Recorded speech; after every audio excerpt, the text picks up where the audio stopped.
बिस्मिल्लाहिर रहमानिर रहीम। फराइज वजू के बाकी মাসাইল।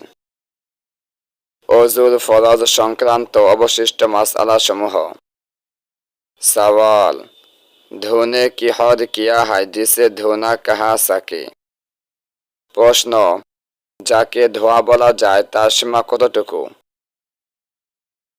जवाब, इतना पानी डालना कि आजू पर बहा कर एक दो कोतरे टपक जाए।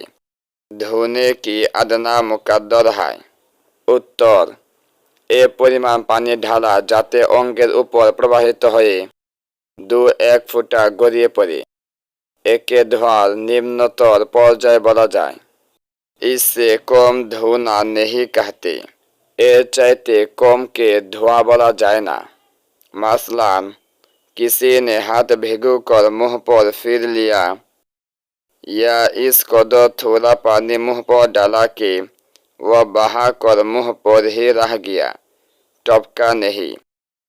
যেমন, কেউ যদি হাত ভিজিয়ে মুখের উপর ফেরায় কিংবা এত অল্প পরিমাণ পানি মুখে ডালে যে তা বেয়ে মুখের উপরই থেকে যায়, বাইরে না গড়ায়, तो यह नहीं कहा जाएगा कि उसने मुंह धोया और वजू सही ना होगा।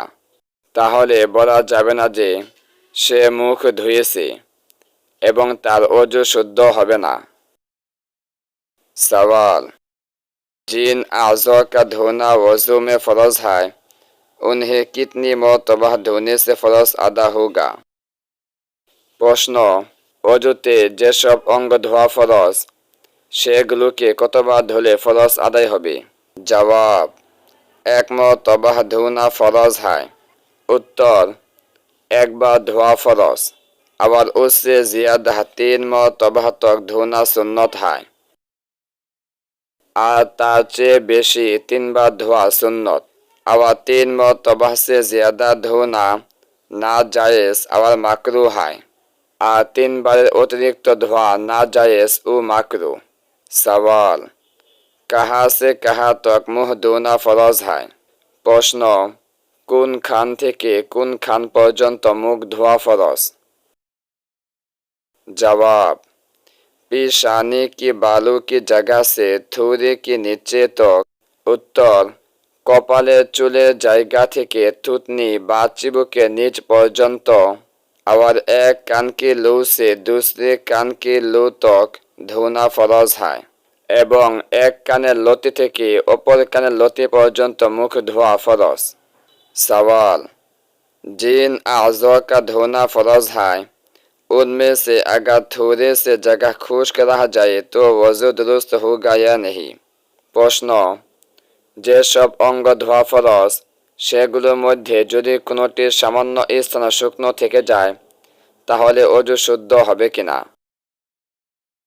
जवाब, अगर एक बाल की बराबर भी कोई जगह सूखी रह जाए तो वजू ना होगा। उत्तर, एक चुल परिमाण कोनो জায়গাও যদি শুকনো থেকে যায় তবে অজু হবে না। सवाल, अगर किसी के हाथ में 6 अंगुली है तो 7टी अंगुली का धोना फरज है या नहीं? প্রশ্ন, কারো হাতে যদি 6টি আঙ্গুল থাকে তবে ষষ্ঠ আঙ্গুলটি ধোয়া ফরজ কিনা? जवाब, हाँ फरज है।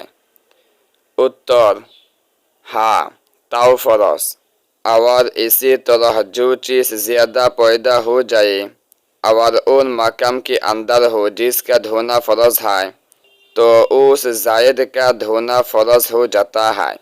আর এমনি ভাবে সেসব জায়গায় অতিরিক্ত যাই কিছু জন্মাক যা ধোয়া ফরজ তার সে অতিরিক্তটি ধোয়াও ফরজ হয়ে যায়। सवाल, মাসেহ करने की क्या माना है? প্রশ্ন, মাসেহ করার অর্থ কি? जवाब, हाथ को पानी से भिगोकर किसी आज़ू पर धोने को মাসেহ कहते हैं। उत्तर, পানিতে হাত ভিজিয়ে কোনো অঙ্গের উপর ফেরানোকে মাসেহ বলা হয়।